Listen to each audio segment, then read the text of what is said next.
এই উল্লাসটা শেষ পর্যন্ত ধরে রাখতে পারেনি হংকং চায়না।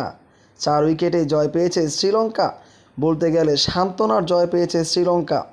এই জয়ে বাংলাদেশের সুপার ফোরে যাওয়া অনেকটা সহজ করে দিয়েছে হংকং চায়না।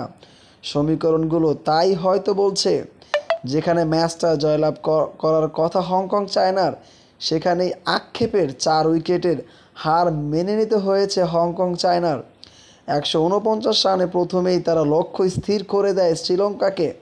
ব্যাট করতে নেমে শ্রীলঙ্কা খুব দ্রুতই 2টা উইকেট হারিয়ে বিপাকে পড়ে যায়, তবে সামাল দিয়েছে। যদিও নিশানাঙ্কা 2টা লাইভ পেয়েও গেছে, যেখানেই বড় সমস্যাটা তৈরি হয়েছে। তবে এ ম্যাচের নাটক শুরু হয়েছে 17 ওভার থেকেই, যেখানে 10 রানে নেই 4 উইকেট। সেখানেই মূলত হংকংয়ের জয়ের আশাটা বাঁচিয়ে রেখেছে। তবে ভাগ্য আসলে সহায়ক হয়নি হংকং চায়নার।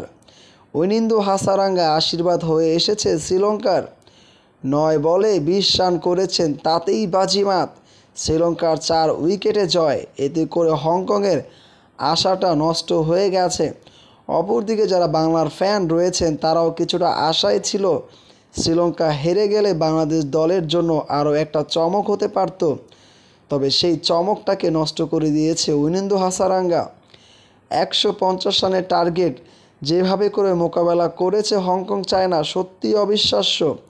যদি বাংলাদেশের মতো তারা হংকং চায়না সুযোগ পেত, ভালো কিছুই দেখাতে পারত।